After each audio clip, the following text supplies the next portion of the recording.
Yo, assalamualaikum warahmatullahi wabarakatuh. Selamat sore menjelang malam buat teman-teman semuanya, khususnya yang sudah ada di YouTube Solusi Hutang MB. Ini saya lagi di jalan ini ya.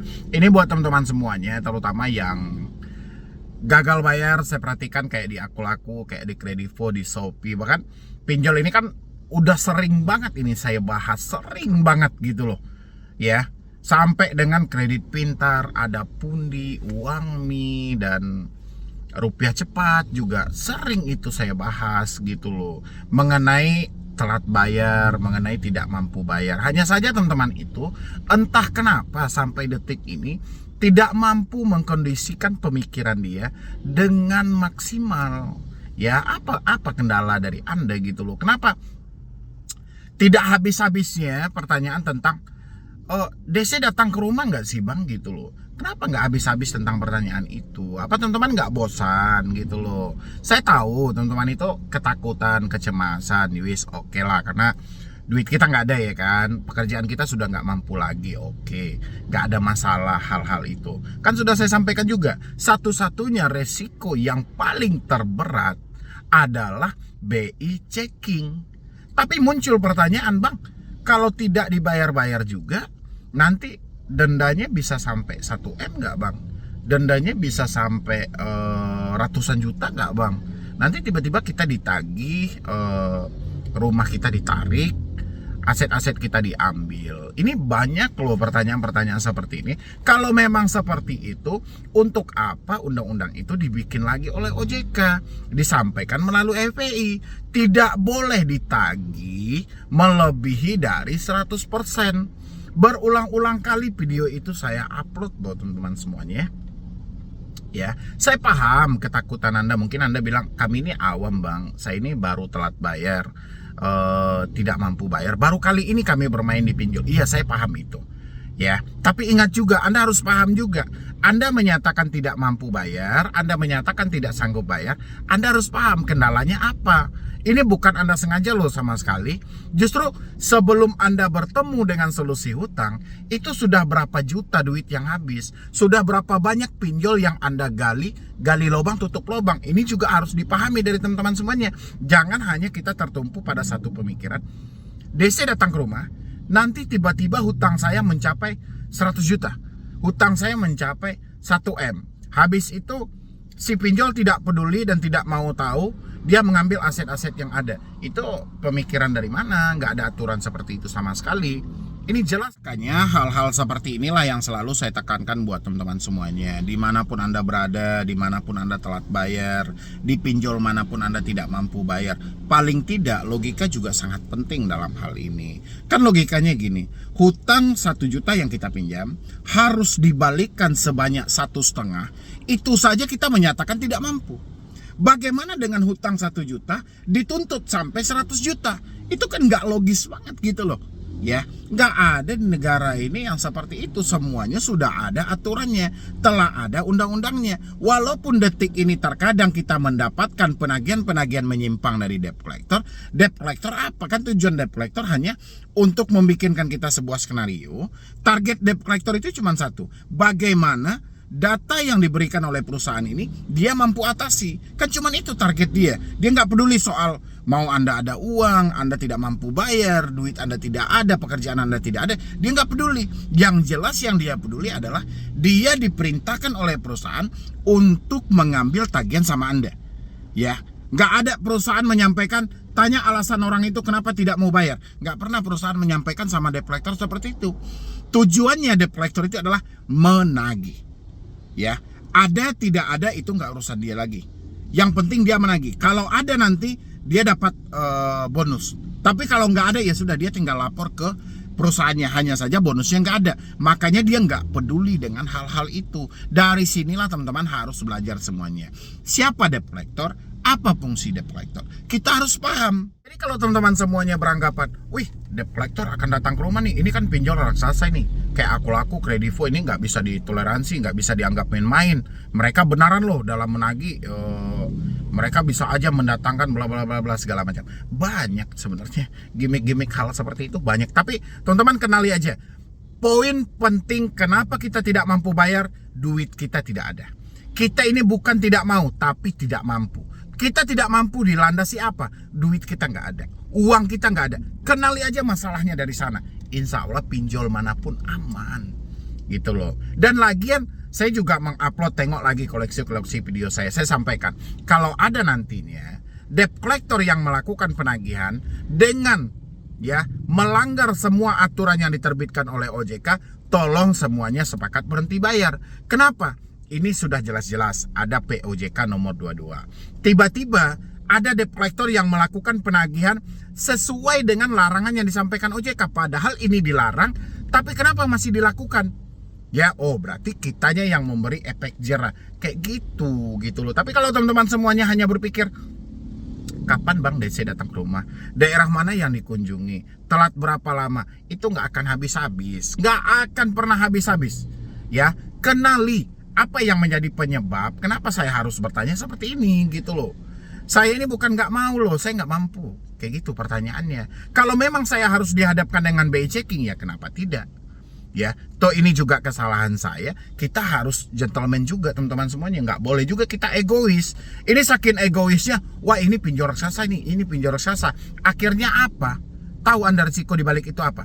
Terjadi gali lubang tutup lubang yang sangat besar. Itu ending akhirnya nantinya. Makanya ini teman-teman semuanya harus dipahami dengan matang dan maksimal.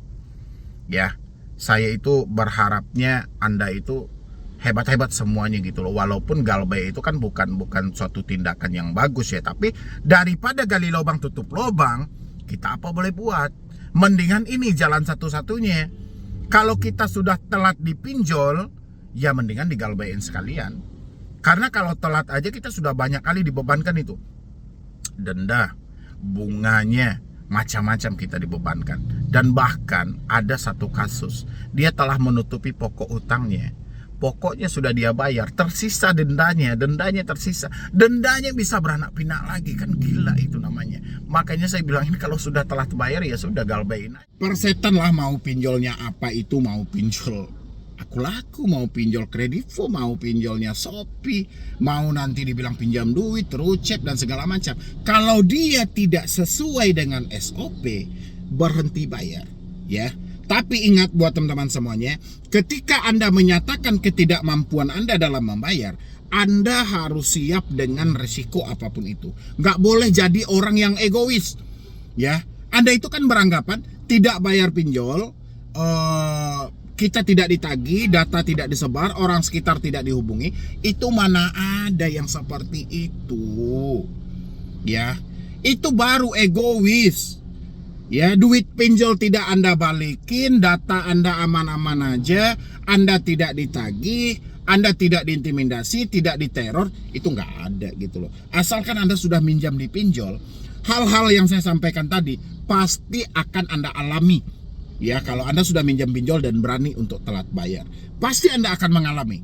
Mau itu pinjol legal, mau itu raksasa banget, pinjol besar, 10 besar di Indonesia, terserah. Kalau Anda telat, Anda pasti mengalami hal itu.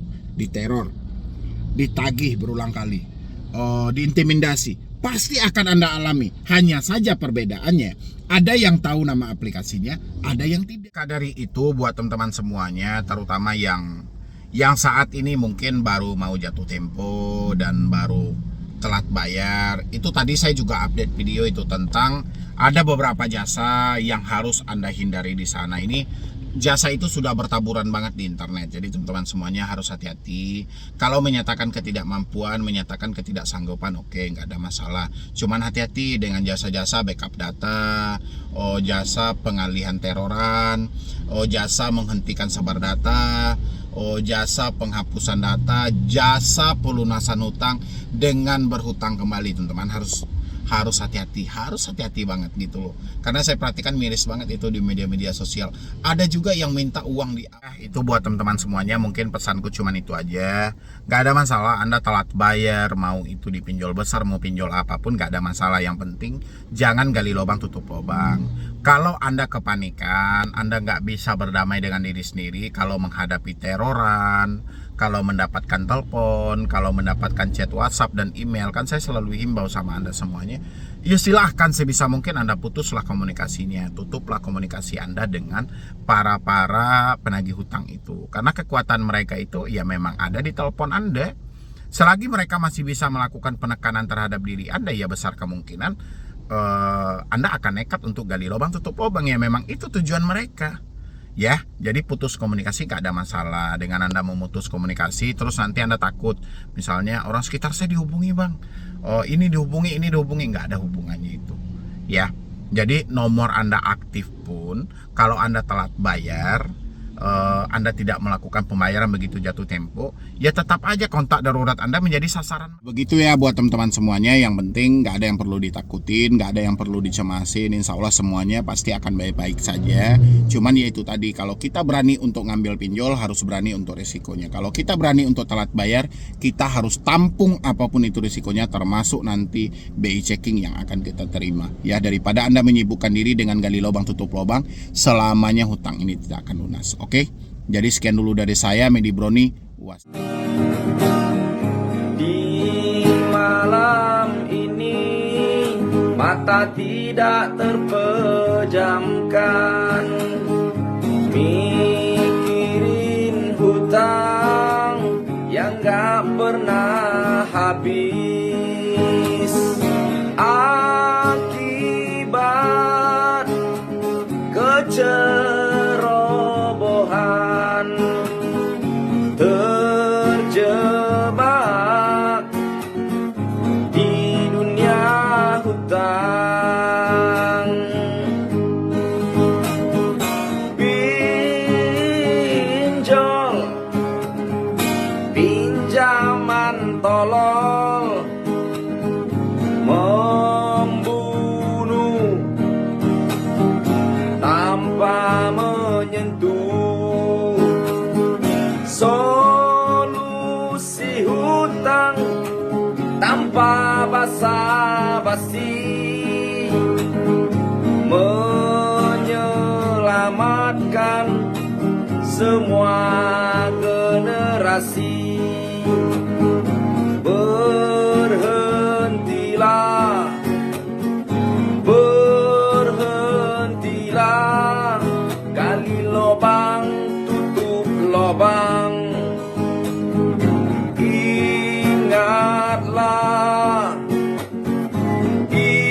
ingatlah, lebih baik malu sesaat daripada hancur selamanya.